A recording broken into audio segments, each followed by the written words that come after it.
Hi everyone. In this section of nuclear chemistry, I'll be discussing radioactive decay and half-lives. First of all, what is radioactivity? Radioactivity is where an unstable nucleus emits particles to create more stable forms.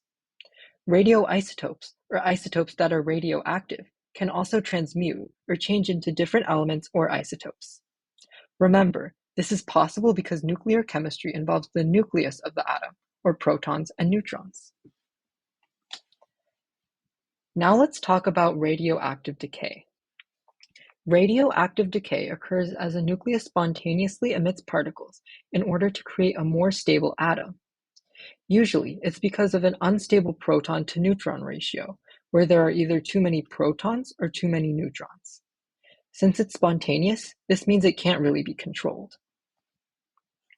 So there are three main types of radioactive decays: alpha, beta, and gamma decay. I'll also talk a little bit about positron emission and electron capture. Alpha decay mainly occurs in heavy nuclei, usually in elements with an atomic number greater than 83. In alpha decay, an alpha particle is emitted from the nucleus, and this alpha particle is the same as the helium nucleus. It has 2 protons and 2 neutrons. Alpha decay is the most massive type of decay, meaning it has the largest mass, but these alpha particles don't tend to travel far. They can be stopped easily by a sheet of paper. So here you'll be able to see an example of alpha decay. Notice how the mass numbers and atomic numbers are balanced on both sides.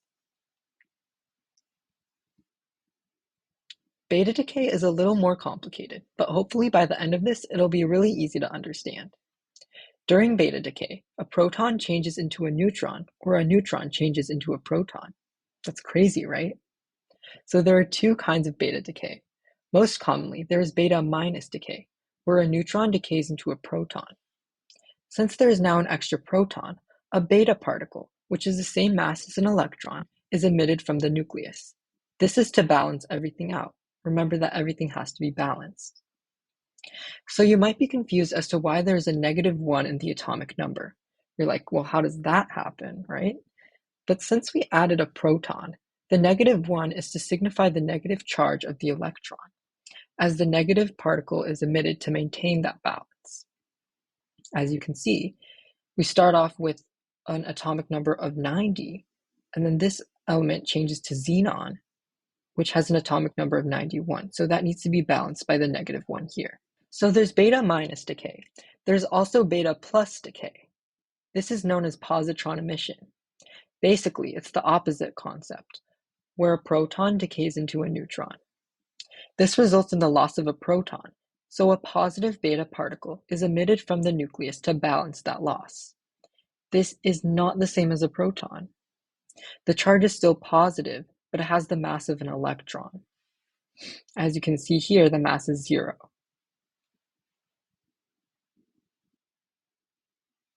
So unlike beta and alpha decay, gamma decay does not have mass.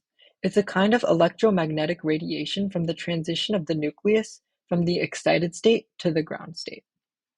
Like electrons, protons and neutrons can jump energy levels. This can happen often due to other types of radiation present, like alpha or beta decay. Gamma decay is written as 0/0 gamma. And in this balance reaction here, the asterisk by uranium represents the element with the excited nucleus. Also, gamma decay is the strongest type of decay out of alpha and beta decay. It can go through skin and cells, damaging DNA and causing cancer. However, it can also be used for cancer treatment. Next, electron capture is where a nucleus captures one of its own electrons in the inner shell. So not the valence electrons, but the ones on the inside. This is because they're much closer to the nucleus.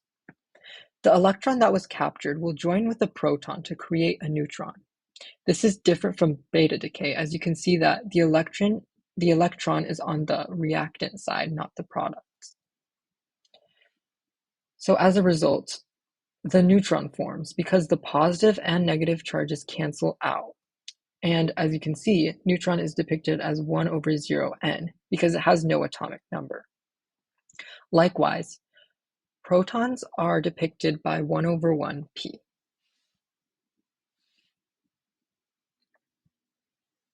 Now let's talk about half-lives.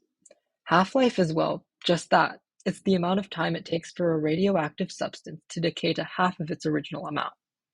When radioisotopes undergo beta or alpha decay, they're losing mass. In this example here, you can see how half-life works. With each half-life halving the amount of iodine-131. The half-life is 8 days, so you'll know that once 8 days pass, you'll have half of 36 grams, or 18 grams. And by 24 days, which is 3 half-lives, you'll only have 4.5 grams of iodine left. All right, that's it for this video. Please comment any questions and we'll do our best to reply to them.